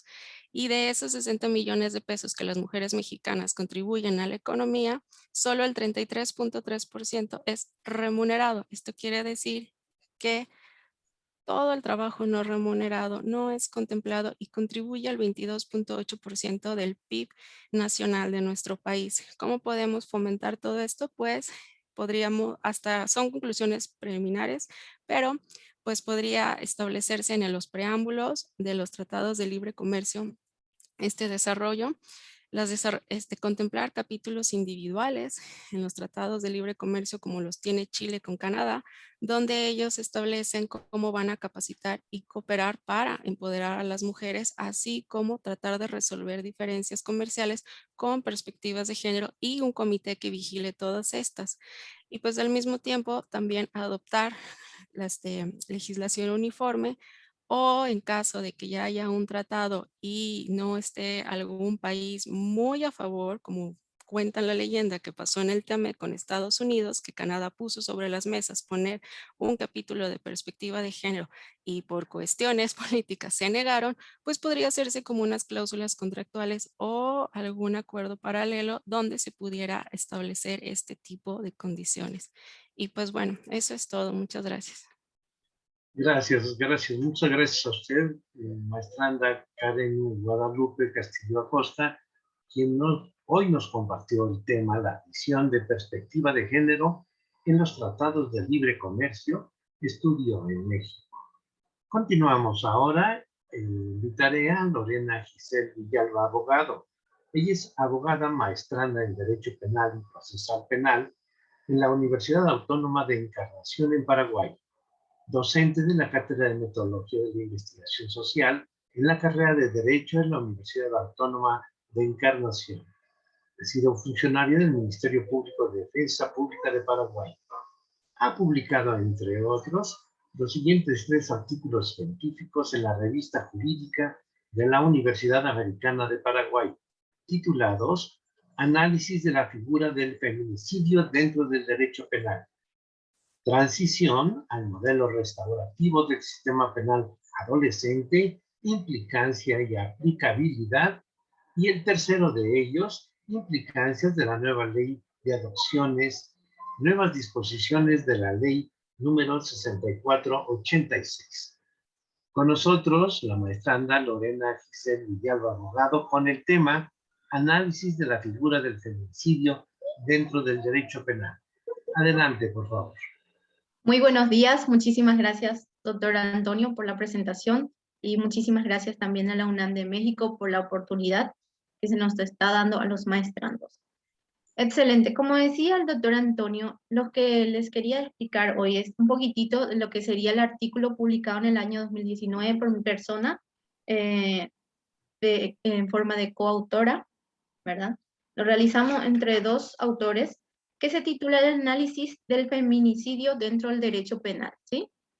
De modo a comenzar, es importante hacer primero una aproximación del contexto de la figura del feminicidio, ¿verdad? Como en su oportunidad exponía la autora Diana Russell, referente mundial en la lucha contra la violencia contra las mujeres y a su vez también feminista, reconocida internacionalmente, decía que el feminicidio configura el asesinato de las mujeres por ser mujeres. Así también Rita Segato en su oportunidad decía que se utiliza indistintamente la palabra o el término feminicidio o femicidio para referirse al asesinato de las mujeres por ser mujeres. Es decir, se les asesina a las mujeres en razón de su género, sin ninguna otra causal. Bueno, en la República del Paraguay, hasta el año 2015, el hecho punible de feminicidio como tal no estaba establecido dentro del ordenamiento jurídico. Recién a partir del año 2016, con la promulgación de la Ley 5.777 de lucha contra la violencia ejercida hacia las mujeres, ¿verdad? Y de protección integral, es a partir de ahí donde se les da un reconocimiento a la figura del feminicidio dentro del ordenamiento penal. Dicho hecho punible es considerado crimen dentro de nuestro ordenamiento jurídico y por lo tanto conlleva una expectativa de pena privativa de libertad de 30 años para quien lo comete. Es importante hacer una diferenciación entre la figura del feminicidio y la figura que conocemos como homicidio.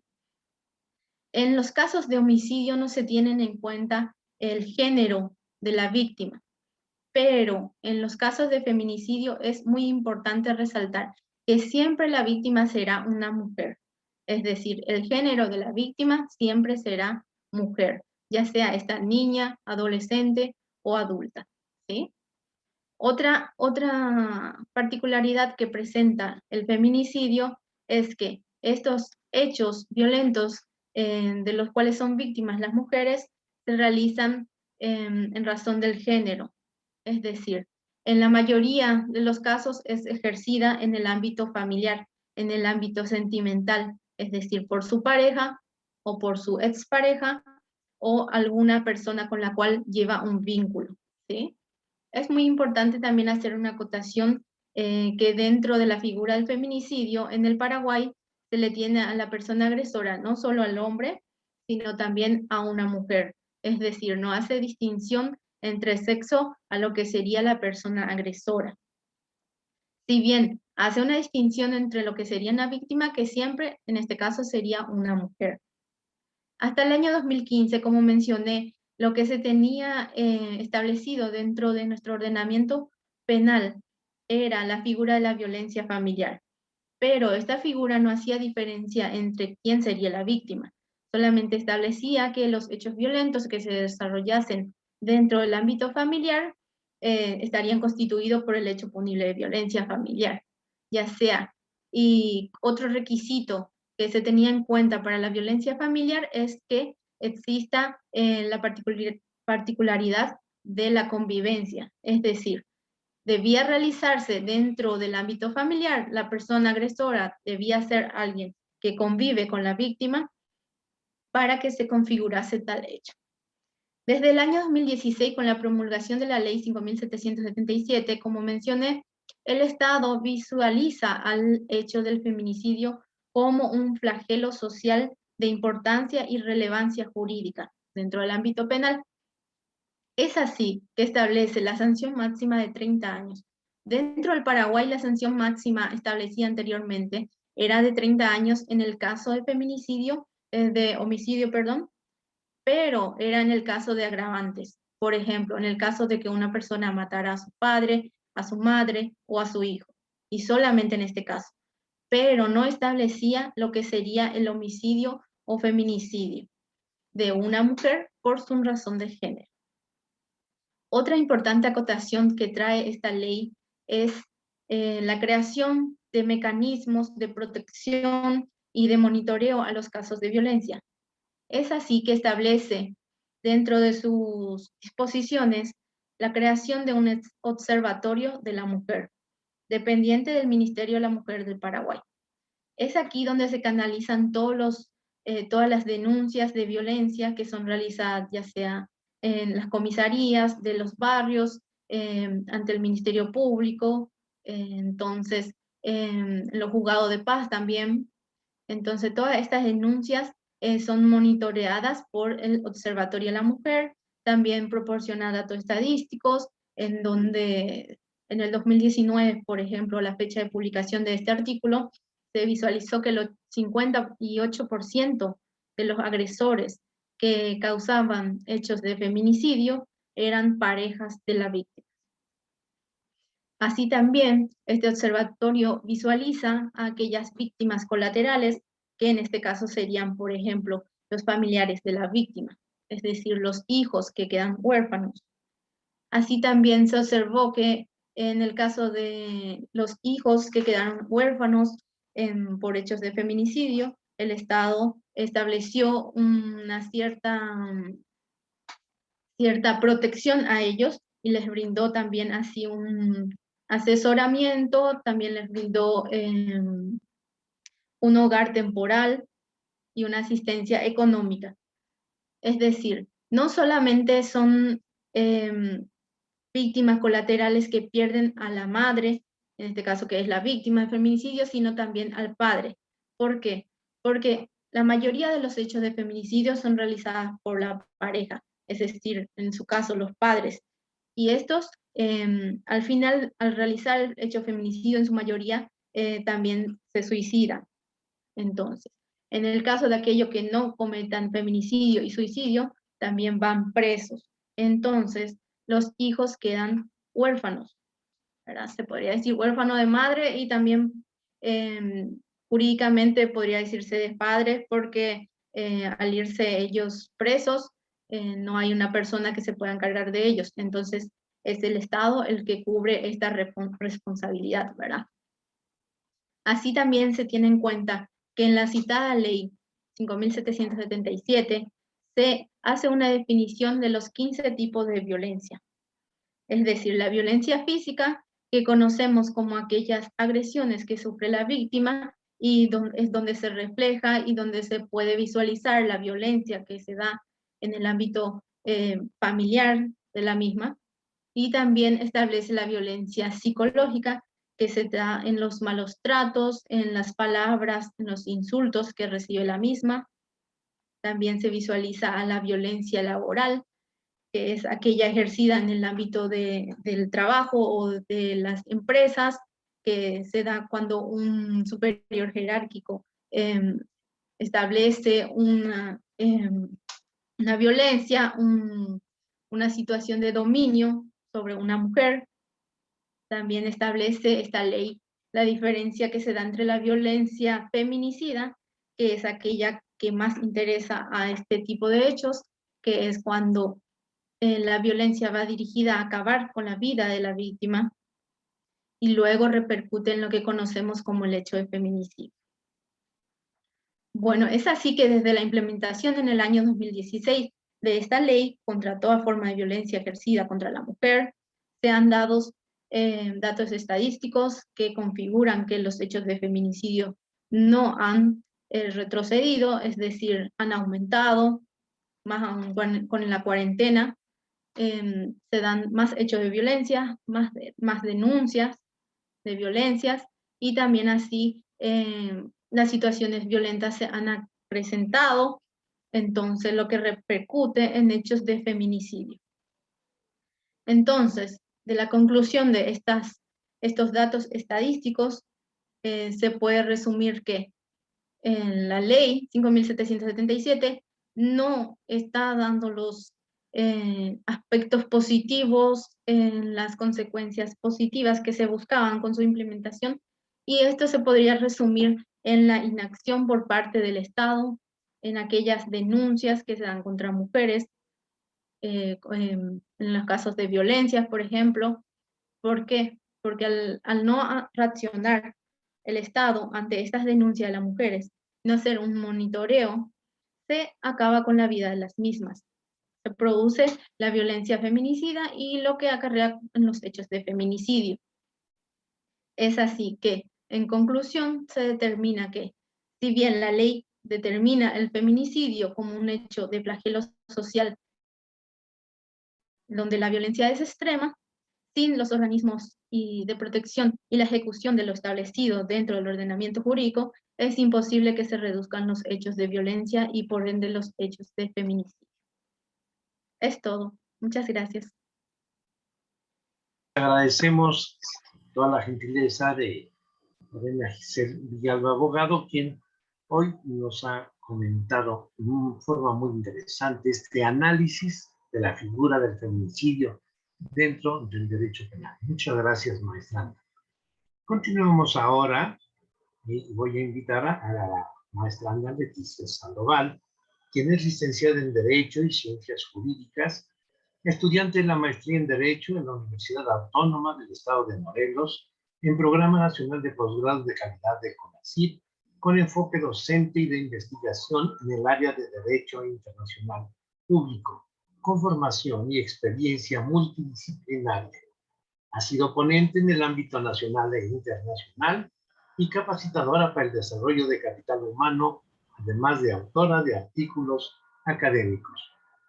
Hoy la maestra Leticia Sandoval nos hablará de Hacia un padrón institucional para la vinculación laboral en México. Adelante, por favor. Muy buenos días. Me parece que tengo un problema con la cámara. No sé si me... Le escuchamos. Si usted puede continuar mientras que se resuelve ese problema. Adelante, por favor. Muy buenos días.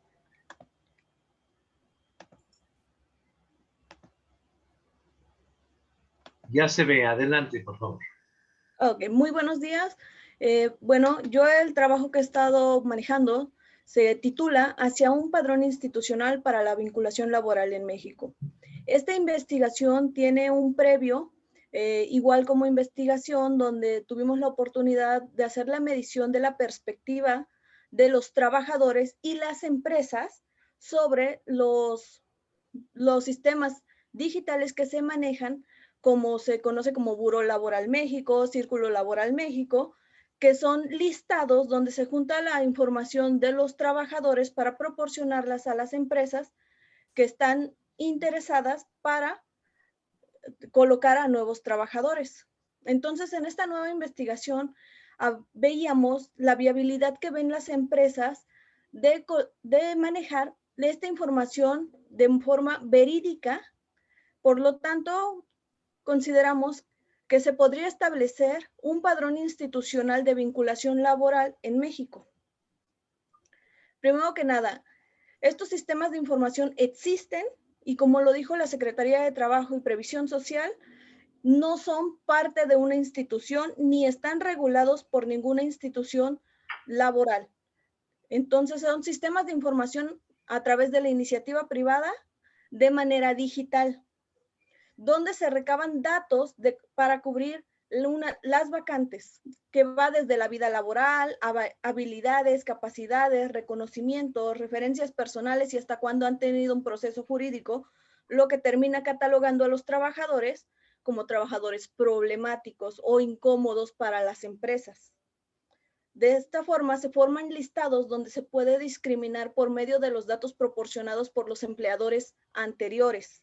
Es decir, si tuvimos una discusión personal, si tuvimos un problema donde no nos están pagando nuestras prestaciones, donde no tenemos seguridad social, donde tuvimos alguna confrontación con nuestro empleador anterior. Las empresas proporcionan el 87% de los empleos. Considerando esta cifra, la iniciativa privada considera que el uso de estos sistemas es adecuado y factible para la facilitación de los procesos de selección de personal. Sin embargo, la institución, el Estado, debe tener medidas que protejan y limiten el uso de la información de los trabajadores. De esta forma, proponemos una instancia pública que verificará la información que se utiliza para las empresas y dar una información unificada y verídica. No solamente referencias que empleadores anteriores tengan de un trabajador que pretende moverse de su lugar de trabajo. Dentro de esta investigación se tuvieron los objetivos de estudiar la problemática actual del uso de la información de los trabajadores como parte de los sistemas de información para que no se les vuelva a dar ocupación. Por lo tanto, dentro de este estudio se manejó qué tipo de información se estaba circulando, qué tipo de padrones se estaban creando y qué tipo de situaciones se estaban generando a partir de esta información y cómo se utilizaba.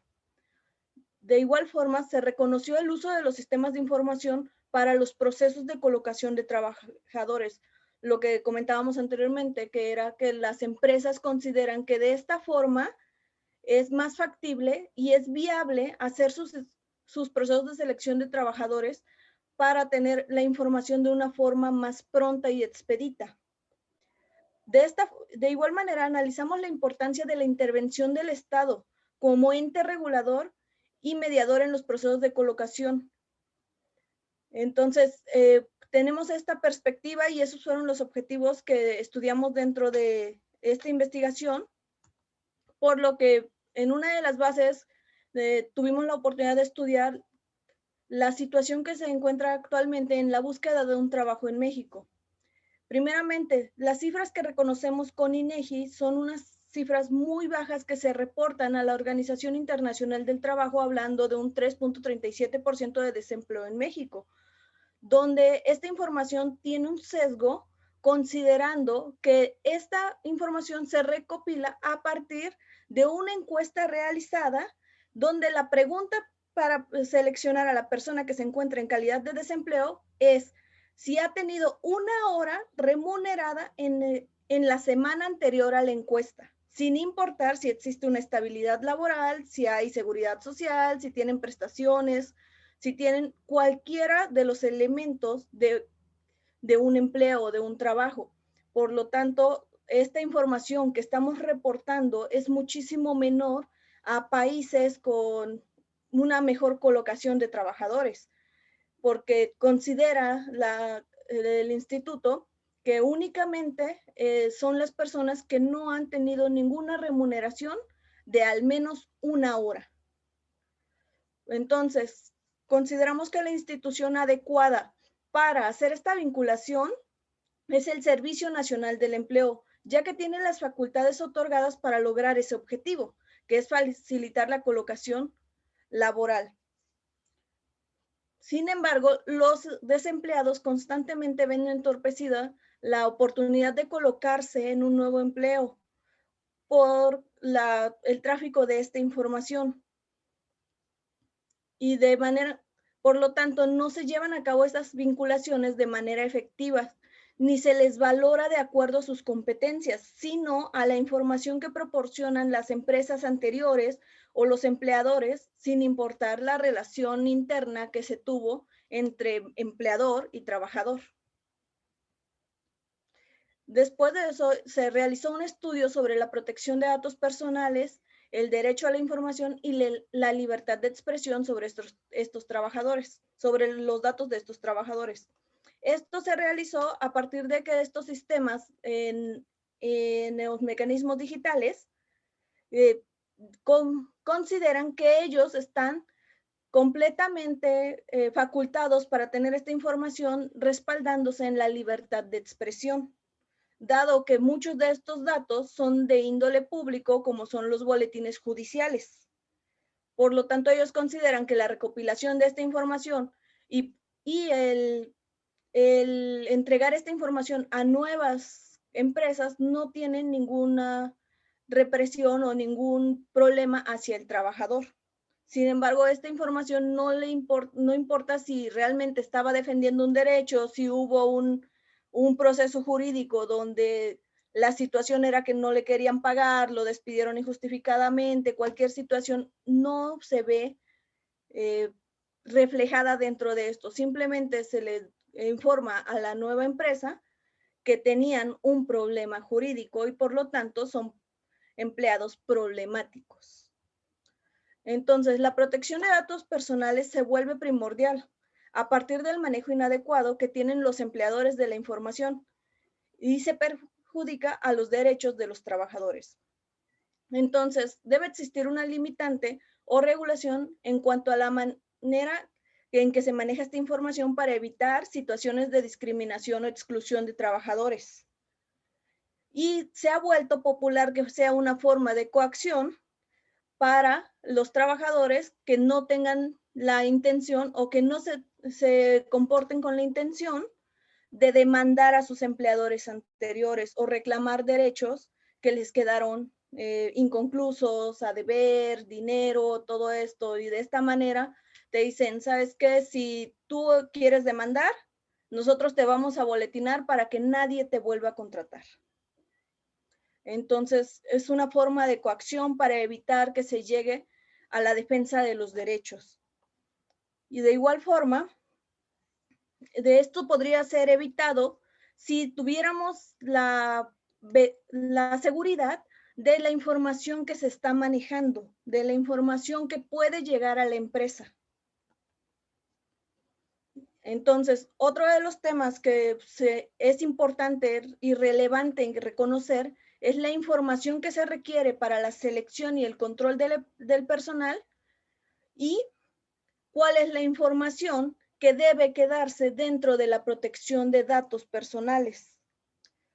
Entonces, la iniciativa privada es un ente que ofrece la mayor parte de las oportunidades laborales, lo cual se entiende y entendemos también que tiene que tener procesos de selección y control interno para el personal de manera rigurosa para que puedan cubrir y desarrollar las actividades que ellos buscan establecer. Entonces, de esta manera mantienen un funcionamiento interno. Por lo tanto, no podemos controlar lo que una empresa requiere. Sin embargo, este tema debe ser un foco de atención para supervisar el uso y el trato de la distribución de datos. Entonces, tendremos que tener un control de la información que se va a presentar cuando los candidatos llegan a solicitar una nueva vacante. No solamente quedarnos en la posibilidad de que le damos, Servicio Nacional del Empleo actualmente da una hoja de presentación y le dice, la dirección es esta, preséntate y me informas si te contrataron. Nada más una hoja de presentación que netamente tiene datos muy escuetos, datos que muy faltos realmente para la colocación de un trabajador. Entonces, esta posibilidad se pudiera ampliar si el Estado tuviera el control sobre este tipo de listados, donde se les determine qué información pueden utilizar y qué información debe mantenerse dentro de la protección de datos, como situaciones de enfermedades sexuales, situaciones de embarazo, situaciones que se ha vuelto popular la solicitud de exámenes médicos. Se ha vuelto popular la solicitud de preferencias sexuales. Entonces, este tipo de datos que son irrelevantes a las capacidades del trabajador. Entonces, a partir de esta investigación, se crea la propuesta de regular la información que se genera desde las diferentes directrices que permiten identificar y delimitar el derecho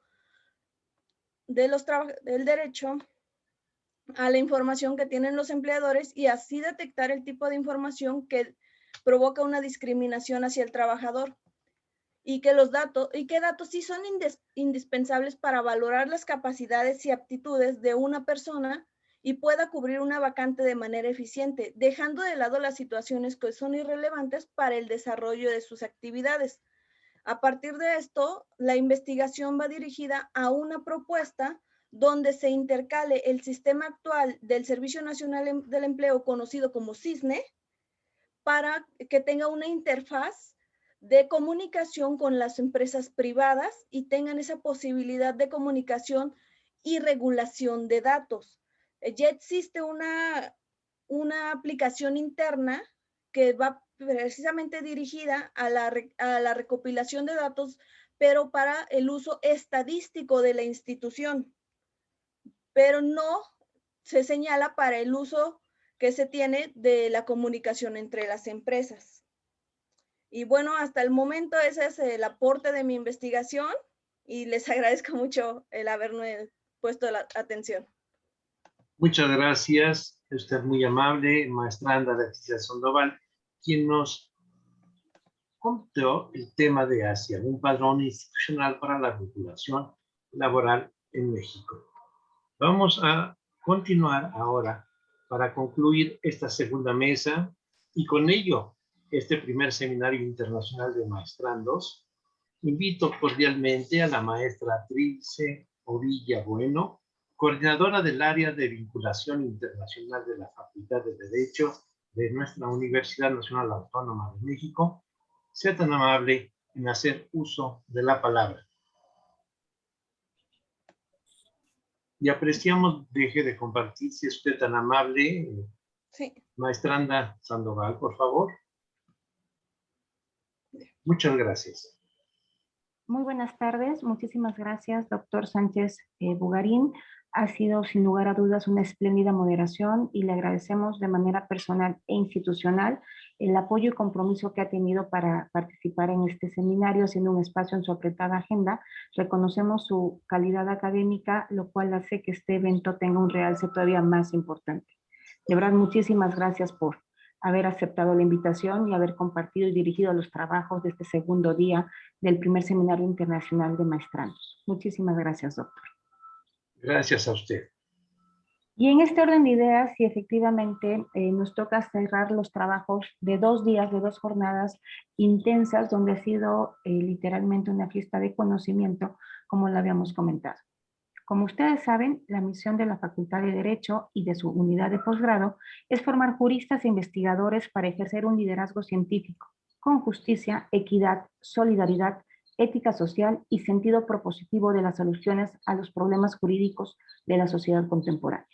Asimismo, tiene la misión de impulsar la investigación inter, multi y transdisciplinaria, así como la de promover la cultura de legalidad, innovación, difusión jurídica, ejerciendo siempre la transparencia por medio del uso y aprobación de las tecnologías de la información y la comunicación. Y este primer seminario internacional de maestrandos precisamente ha logrado vincular de forma directa, a mi juicio, y muy exitosa, precisamente todas estas aristas de la misión que tenemos los educadores a nivel superior.